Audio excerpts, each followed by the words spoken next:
Police have made one arrest regarding the fatal shooting at Floyd Gwynn. Odessa police are identifying the woman as Catherine Pease. She was struck here at a crosswalk near the intersection of 5th and Allegheny just earlier this afternoon. You can still see packages of shingles and tarps on top of the home right now. One of the brothers says the tarp was being used to prevent water from getting into the kitchen. However, those tarps covered up the vents, so when the woman turned on the heater at night, gas virtually filled the entire house. It all began when residents received letters just like this one from their mailbox. The jail is so overcrowded that Sheriff Mark Donaldson says that he's having to send around 15 to 20 inmates to surrounding counties, costing you, the taxpayers, about $30 a day per inmate. The Midland community has donated around $20,000 in Mike Naylor's name for vests just like this one. It's a vest that could save an officer's life if he was shot with a .45 caliber gun.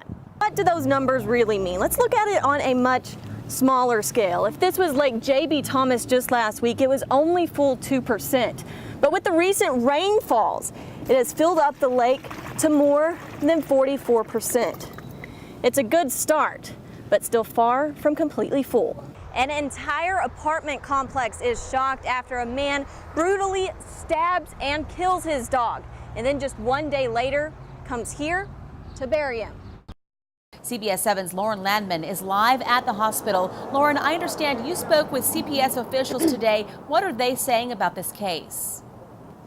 Tatum, cases like this are rare. In fact, CPS has only reported 3 cases where a baby has been handed to authorities as a safe haven case since September to this time of this year. Now, CPS officials are looking into this case to see really where it lies and how it qualifies. However, this is what we know. Details are very limited at this time as CPS continues their investigation. CPS says a mother came to this emergency room that you can see right behind me here at Medical Center Hospital with her 3-week-old baby daughter, handed her over to an ER staff member, and then walked out. Of course, this is not illegal here in the state of Texas. Some people might know this as the Baby Moses Law. However, CPS refers to it as the Safe Haven Law. They say here in the state of Texas, the law says that a parent can leave their baby that is no older than 60 days with an employee on duty at any hospital, emergency medical services provider, or child welfare agency. Of course, coming up for you tonight at 10, we'll continue following this story as well as give you more information of really what this safe haven law is. For now, reporting live in Odessa, I'm Lauren Lanmon, CBS 7 News. I know that I can't go a day without washing my clothes, and so what makes so many different? There's 3 of them. He said, well, we'll wash them for you for free. And I just thought that was really neat. Load after load. The homeless of Midland made their way into a small laundromat on the outside of town. As they come in, they're telling me, you don't know how much this means. This is awesome. This is such a blessing.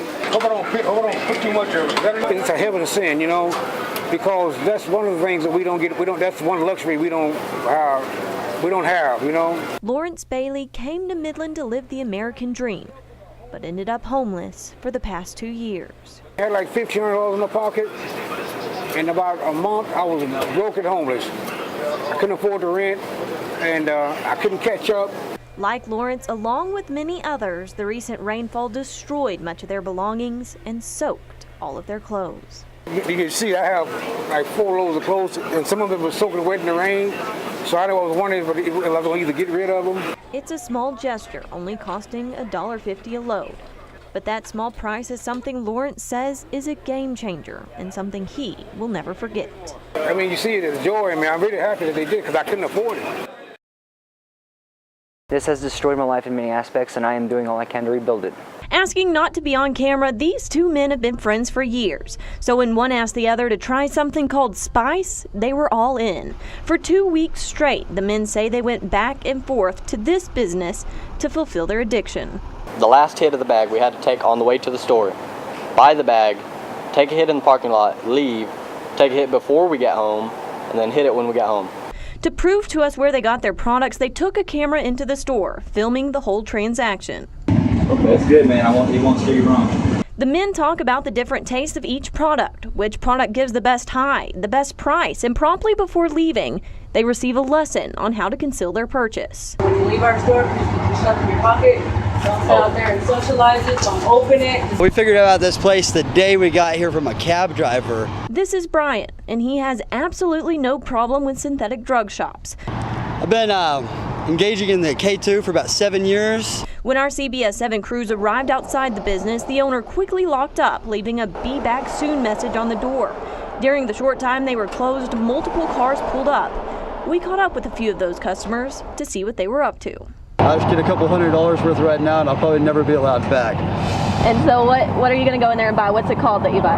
What I buy, K2, Spice, there's a lot of names for it. They change the name all the time, keep it legitimate. But now with the word spreading, county commissioners say they are ready to make a move and will be contacting state officials. There's nothing the county can do, me as a commissioner can do to make it illegal in the county. So what we need to do is work with our state legislators to make it illegal statewide. There were signs made. One little boy had a green sign that said, "We love you, Uncle Mike." Well, you talk about bringing tears. It's an amazing country. Amazing country. Dozens of law enforcement vehicles and hundreds of residents with flags was the scene all across West Texas this afternoon. It's a pure sign of patriotism and respect shown to the family, whether they knew them or not.